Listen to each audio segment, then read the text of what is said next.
साईं बाबा, जिनके दर्शन का अगर मौका मिले तो धन्य हो जाता है भक्तों का जीवन। तेरे सिवाना है मेरा कोई, तेरे सिवाना कोई। साईं साईं। माना जाता है करीब 150 साल पहले बाबा शिरडी आए और 1918 तक वो यहीं रहे। साईं ने अपने जीवन काल में कई ऐसे चमत्कार दिखाए जिससे लोगों ने इनमें ईश्वर का अंश महसूस किया। इन्हीं चमत्कारों ने साईं को भगवान और ईश्वर का अवतार बना दिया। साईं के इसी चमत्कारों की एक अनुभूति है द्वारका माई में जलने वाली अखंड धूनी। तेरे सिवाना है मेरा कोई, तेरे सिवाना है मेरा कोई, तेरे सिवाना कोई।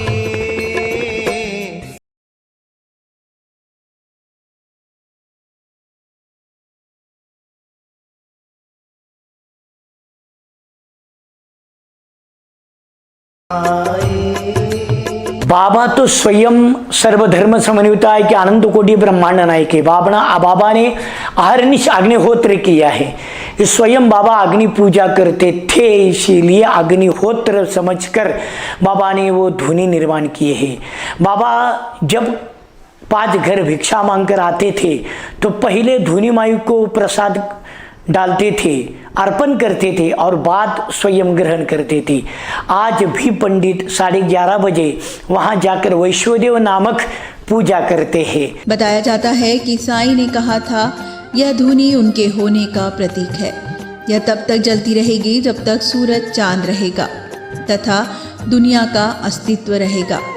तेरे ही रूप में ओ मेरे साईं, तेरे ही रूप में ओ मेरे साईं, दुनिया है सारी समाई। साईं साईं साईं। साईं की द्वारका माई में साईं के हाथों से जली धुनी आज तक वैसी ही जलती रही है। अखंडित जलने वाली धुनी में विविध लकड़ियों के साथ गाय के गोबर की सुबह नारियल भी डाले जाते हैं।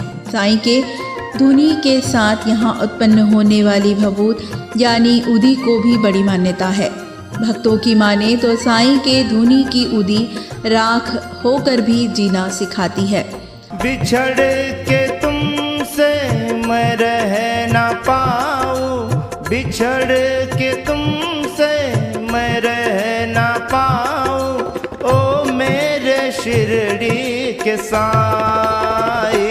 साईं साईं साईं। साईं जिसे भी शिरडी बुलाते हैं उसे शिरडी आना ही होता है।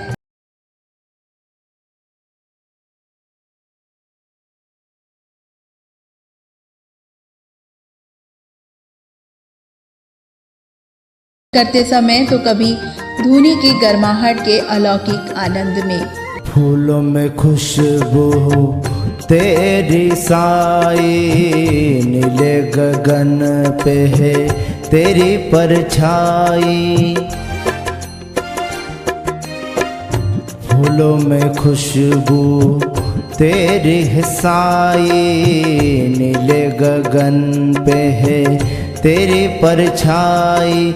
साईं बाबा की विभूति हम इसलिए लगाते हैं क्योंकि उस पर तो श्रद्धा है, लेकिन सभी दुख दूर हो जाते हैं और जो भी कुछ हमारी बीमारी है या कुछ भी है वो चली जाती है और मन को सुकून मिलता है, शांति मिलती है। इसलिए हम विभूति लगाते हैं और विभूति लगाने से कैसे जो प्रसन्नता मिलती है वो किसी में भी नहीं है। तो ये उदी लगाने से आपके हर दुख का, हर कष्ट का निवारण होता है। ये उदी में इतनी ताकत है, इतना साम्राज्य है कि आप एक बार उदी लगाओ और 2 आंखें बंद करके और दोनों हाथ जोड़ के बाबा जी को याद करो, आपके सब दुख दूर हो जाएंगे। और हमारे साईनाथ बाबा को कुछ नहीं लगता है, हमारे साईनाथ बाबा को लगता है तो बस 10 खारिक और 1 नारियल। तो 10 खारिक कौन से है? तो ये आपके 10 उंगलियां जो है वो 10 खारिक है और ये जो आपका माथा है ये एक नारियल है, ये 10 खारिक और एक माथा आप बाबा के सामने अर्पण कर दो, आपको सब कुछ मिल जाएगा। ओम साई राम। विभूति तो एक तरह से तिलक के रूप में हो गया कि उससे मतलब मन की शांति, क्योंकि जो हमारी आत्मा होती है वो हमारे यहाँ पे होती है, तो इसलिए विभूति लगा के वहाँ पे कुछ जो मतलब जितनी भी पावर्स होती है पॉजिटिव, वो हमारे अंदर प्रवेश करती हैं। जो शिरडी आता है वो साईं के उदी का मुरीद हो जाता है।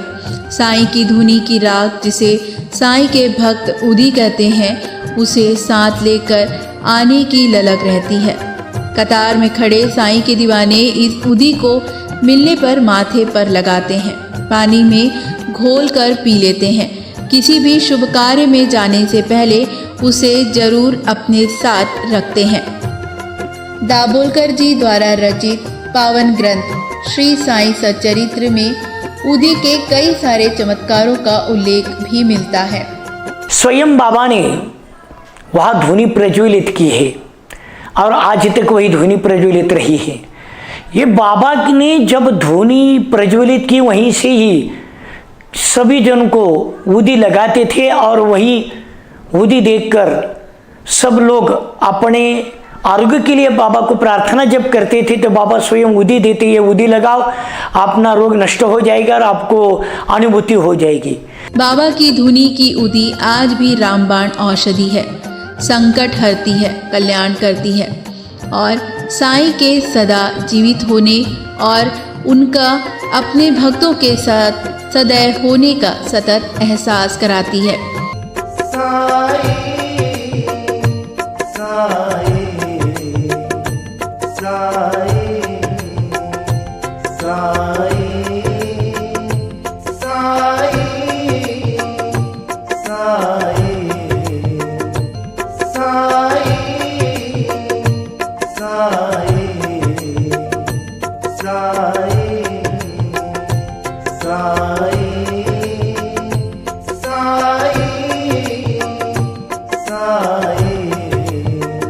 आज भी भक्तों को इसी उदी के चमत्कार रोजाना दिखाई देते हैं। साई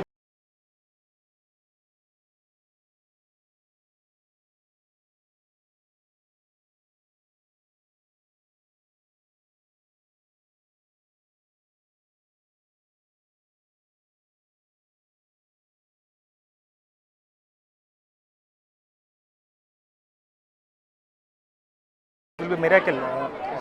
हमारे मित्र के पैर में चोट लगी थी, उनके पास विभूति थी, उन्होंने उस पर थोड़ा सा विभूति लगाया, उनको काफ़ी आराम मिल गया था। डॉक्टर के पास गए तो जो हमको लग रहा था कि फ्रैक्चर होगा वो भी नहीं हुआ, तो उसी क्षण मतलब हमने तैयारी करके हम यहाँ आ गए। ये चमत्कार तो होते हैं। विभूति जो साईं बाबा की है, साईं बाबा का एक प्रेजेंस है, साईं बाबा का एक ऑरा है कि साईं बाबा अपने साथ होते हैं, उसका एहसास है कि हमेशा कि हम कभी अकेले हैं नहीं, बाबा हर वक्त सब अपने भक्तों के साथ सदैव बने रहते हैं। उसका प्रतीक की विभूति रहती है, उसका प्रतीक शिरडी रहती है। अभी मैं अंदर दर्शन करने के लिए गई थी, उनकी मूर्ति देख के ही मेरे आंखों में आंसू आ गए। मतलब मैं जब भी छोटी थी तभी आई थी। जब जन्म हुआ था वो बोल नहीं पा रही थी, मैं रियली बता रहा हूँ, मैं बाबा के दर पे खड़ा हूँ। मेरी बेटी बोलती नहीं थी, कम से कम 2 से 3 साल हो गया था। तो मैं बाबा के वहाँ पे क्या है कि मेरे परिवार वालों ने मान रखी थी बेटी के लिए, लेके आए, दर्शन कराए, उसको उदी खिलाई, उसको उदी का पैकेट दिया। यहाँ पे बताया गया है कि ये उदी लीजिए आप और बाबा के नाम से इसको खिलाओ। वो बोलने लग गई है आज, यानी कि इतना साफ बोलती है और बाबा के नाम से ही ओम साई राम खुद करती है। विभूति हम जब घर से बाहर रहते हैं, हमारे दर्द कुछ बीमार होते हैं तो ये विभूति हम सिर पे लगाते हैं तो हमारी बीमारी जो है ना, बीमारी हमारी चली जाती है। पता नहीं कौन सी जादू है इस विभूति में, पर इससे जो है हमारे सारे दर्द दूर हो जाते हैं। कैसे बनती है साईं की उदी?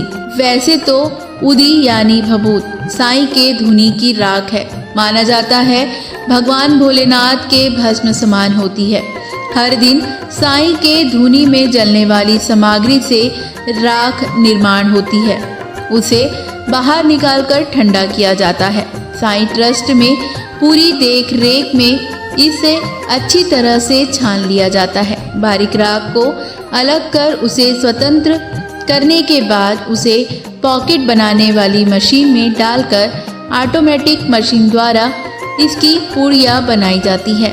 सभी उदी पूड़ियों को एक साथ स्टॉक किया जाता है और फिर उसे ज़रूरत के अनुसार भक्तों तक पहुंचाया जाता है।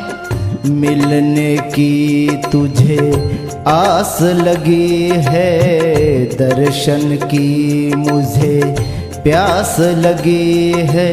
दर्शन पाकर वो मेरे साईं, दर्शन पाकर ओ मेरे साईं, पुण्य की कर लो कमाई।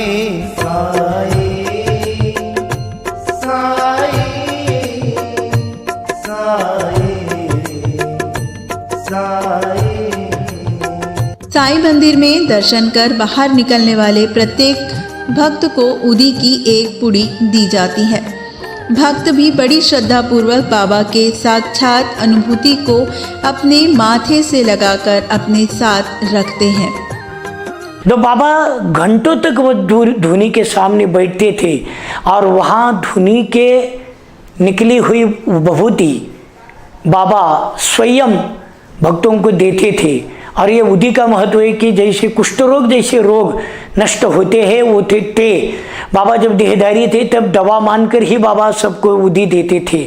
और कभी कभी बाबा स्वयं जब गाना गाते थे तो उदी का भी गाना गाती थी। उदी क्या गुनी लायो जी रमते राम रायो जी आयो जी। तो ये बाबा का जो गाना साई चरित्र में बताया है तो वो धुनी की उदी का महत्व बताने के लिए के। जब लोगों की भीड़ शिरडी में बढ़ने लगी तो बाबा ने इसी धुनी से मुट्ठी भर राख लोगों को देना शुरू कर दिया और इस राख ने तो चमत्कार कर दिए। इसी राख ने कितनों को ना जाने नई जिंदगी दी और ना कितनों को ही रोग मुक्त किया। कईयों के बिगड़े काम बने तो कईयों को खोया भाग्य मिला। अपने मन में भाव हो और भगवान के ऊपर दृढ़ श्रद्धा रखकर उदी का लगाना, उदी प्राशन करना, ये अगर निष्ठा से किया तो अपने नाना प्रकार के रोग नष्ट होते हैं, नाना प्रकार के विकार नष्ट होते हैं और स्वयं भगवान के ये अपना देह भगवान के लिए पवित्र हो जाता है। स्वयं आचरण करके बाबा ने दिखाया है। इसलिए आज भी कई लोग उदी प्राशन करते हैं, उदी भगवान की दवा मानकर लेते हैं। आज भी अनुभूति है सभी साईं भक्तों को, उदी प्राशन करती है महारोग नष्ट होते हैं और आज भी अनुभव है। इसलिए बाबा का उदी का महत्व अपरंपार है। यह परम सत्य है कि मृत्यु सभी को आनी है और इसका कोई भी समय निश्चित नहीं है। संसार में भी जो भी चीज है इसको एक दिन राख में तब्दील हो ही जाना है। फिर काहे का दम करते हैं हम सब। चिता की आग सभी को एक बराबर समझती है, सभी का अंत वही है। लेकिन जिस तरह उदी राख होने के बावजूद भी उसको माथे पर लगाया जाता है और राख होने पर भी वह कल्याणकारी होती है, ऐसा किरदार हम सभी का क्यों नहीं हो सकता? क्यों हम ऐसा जीवन जिए जिसमें करुणा, प्रेम, आत्मीयता, क्षमा, शांति और एकात्मता का भाव हो, जो हमारे जीते जी ऐसी मिसाल बन जाए। यही सीख साईं के उदी से मिलती है। इसीलिए कहते हैं साईं की धुनी की राग जीवन सिखाती है। तो चलिए अब तक के लिए इतना ही, फिर मिलेंगे साईं की अनोखी और श्रद्धामयी दास्तां लेकर। तब तक के लिए सभी पर साईं बाबा का आशीर्वाद बना रहे। आपसे विनती है कि कृपया इस वीडियो को ज़्यादा से ज़्यादा भक्तों तक पहुंचाएं और साईं बाबा के प्रचार एवं प्रसार में अपना योगदान ज़रूर दें। धन्यवाद। ओम साई राम। बिछड़ के तुमसे मैं रह ना पाऊँ, बिछड़ के तुमसे मैं रह ना पाऊँ, ओ मेरे शिरडी के साईं।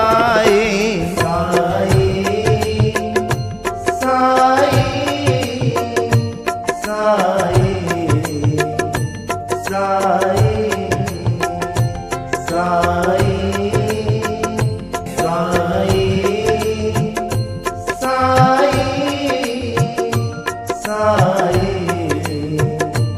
साए